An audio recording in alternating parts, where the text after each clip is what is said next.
Halo teman-teman semuanya, selamat datang kembali di channel YouTube saya, Biru Anggriani.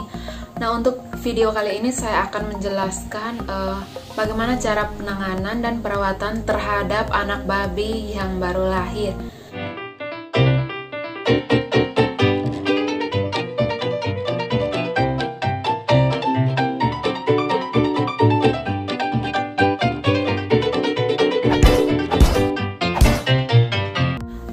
Jadi baik teman-teman, ketika indukan babi yang teman-teman pelihara itu hendak melahirkan, hal pertama yang perlu teman-teman persiapkan yaitu adanya kotak pemanas.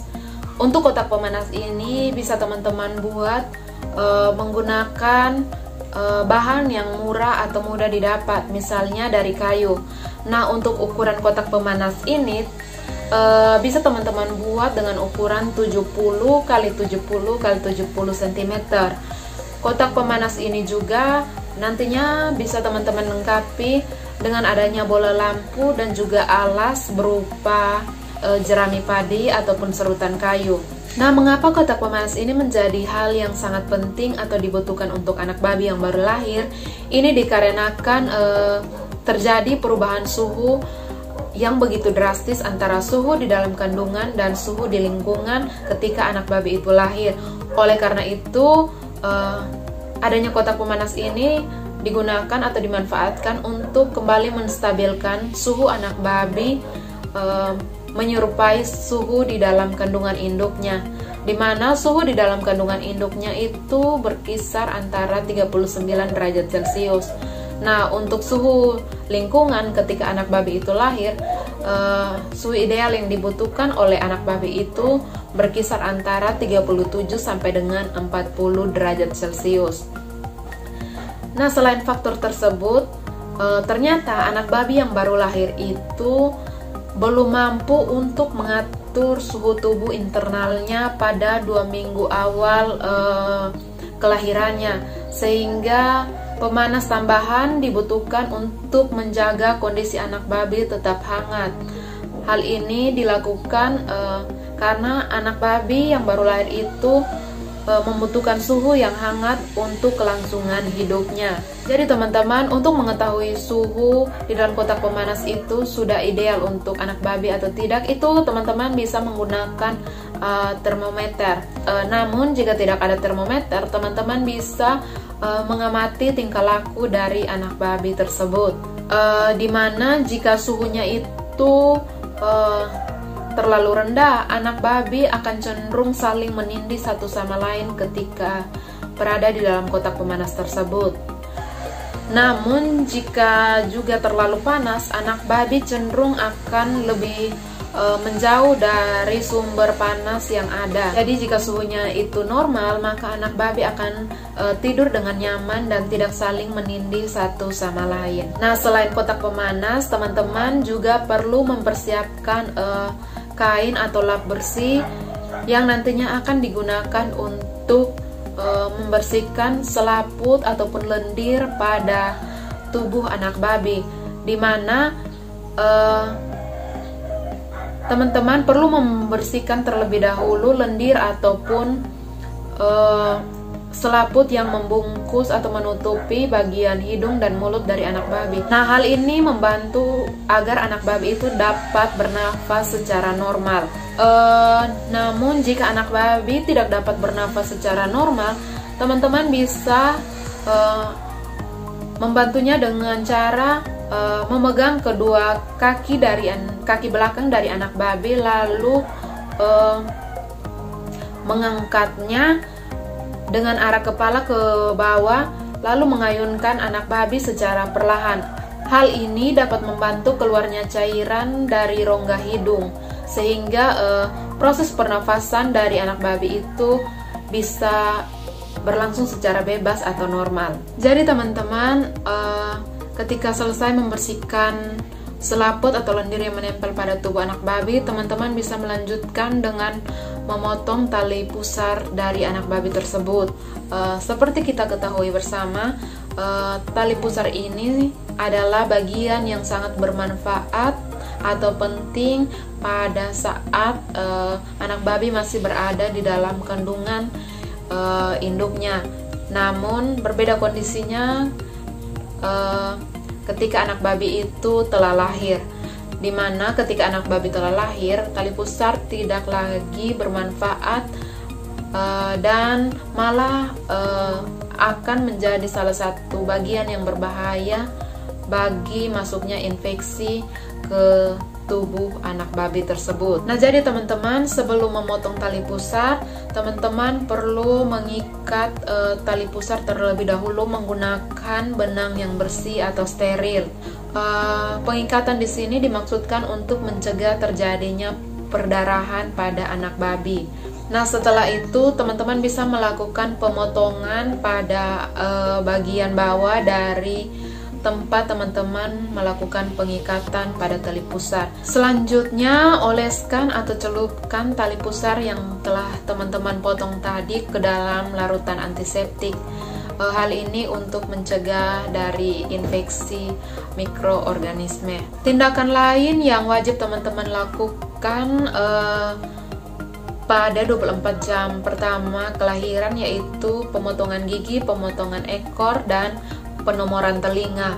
Nah, yang menjadi alasan kenapa gigi pada anak babi itu perlu dipotong, hal ini dikarenakan kemungkinan gigi anak babi akan melukai ambing atau puting dari induk ketika anak babi itu menyusu. Dan ini malah akan mengakibatkan induk babi tidak mau menyusui anak-anaknya.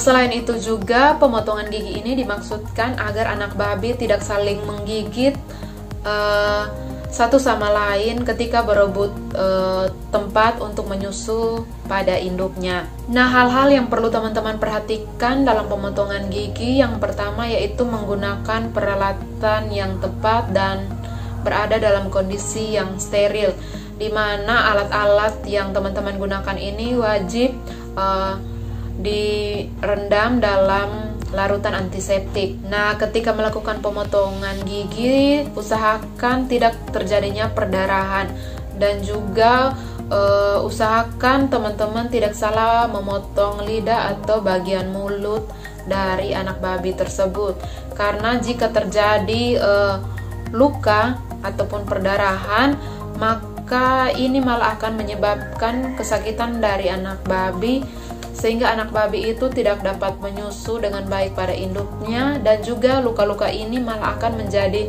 media untuk masuknya penyakit ke dalam tubuh dari anak babi tersebut. Nah, tindakan selanjutnya yang teman-teman lakukan yaitu pemotongan ekor. Pemotongan ekor di sini dimaksudkan untuk mencegah terjadinya kanibalisme pada anak babi, karena pada kondisi ini anak babi biasanya menggigit bagian ekor dari sesama temannya. Oleh karena itu, teman-teman wajib memotong ekor dari anak babi tersebut. Selain mencegah kanibalisme, ternyata pemotongan ekor di sini juga akan membantu mempermudah proses perkawinan ketika babi itu telah dewasa. Dan juga pemotongan ekor di sini dapat dijadikan salah satu cara untuk menjaga kebersihan akibat kibasan-kibasan yang ditimbulkan oleh ekor dari ternak babi tersebut. Nah, untuk proses pemotongannya di sini teman-teman wajib menggunakan peralatan yang bersih dan steril. Setelah selesai dilakukannya pemotongan, bagian ekor dari anak babi itu perlu diolesi atau dicelup di dalam larutan antiseptik. Hal ini akan membantu mempercepat proses kesembuhan dan juga untuk mencegah terjadinya infeksi pada bagian ekor dari anak babi tersebut. Jadi teman-teman, untuk pemotongan ekornya di sini perlu teman-teman perhatikan secara baik dan benar. Jika teman-teman belum terbiasa untuk melakukan hal ini, teman-teman bisa meminta bantuan dari petugas kesehatan hewan ataupun dokter hewan. Jadi, jika teman-teman memotong bagian ekor itu terlalu pendek, malah akan mengakibatkan terganggunya aktivitas otot di daerah anus pada kemudian hari. Juga mengakibatkan kelumpuhan pada bagian kaki belakang dari anak babi tersebut. Nah, teman-teman, ketika anak babi itu lahir, teman-teman perlu juga mengecek apakah anak babi itu berada dalam kondisi normal atau abnormal. Di mana anak babi yang normal itu memperlihatkan kondisi setelah lahir itu ia akan mampu berdiri dalam waktu sekitar 1-2 menit.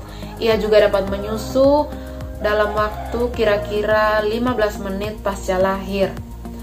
Anak babi yang sehat itu juga memiliki bobot rata-rata di atas 1,2 kg ya teman-teman. Nah, sedangkan anak babi yang berada dalam kondisi abnormal itu cenderung lemas, ringan, dan juga mungkin terjadi cacat-cacat bawaan ketika lahir. Anak babi yang demikian itu perlu mendapat penanganan yang lebih dibandingkan dengan anak babi yang lahir secara normal. Nah, jadi teman-teman, untuk anak babi yang lahir lemas ataupun abnormal, itu akan memiliki kecenderungan untuk sulit mencapai puting, sehingga akan kesulitan untuk mendapatkan asupan kolostrum. Padahal kolostrum ini sangat-sangatlah dibutuhkan oleh anak babi, dimana seperti yang telah saya jelaskan di video sebelumnya, kolostrum ini sangat-sangatlah dibutuhkan oleh anak babi untuk menjaga anak babi atau sebagai bentuk pertahanan pertama antibodi yang bisa anak babi peroleh dari induknya. Jadi antibodi itu bisa anak babi peroleh dari kolostrum yang anak babi itu konsumsi minimal 1 sampai dengan 12 jam pasca lahir. Jadi teman-teman, zat-zat dalam kolostrum yang sangat penting bagi anak babi itu akan mengalami penurunan kuantitas dan kualitas seiring bertambahnya waktu.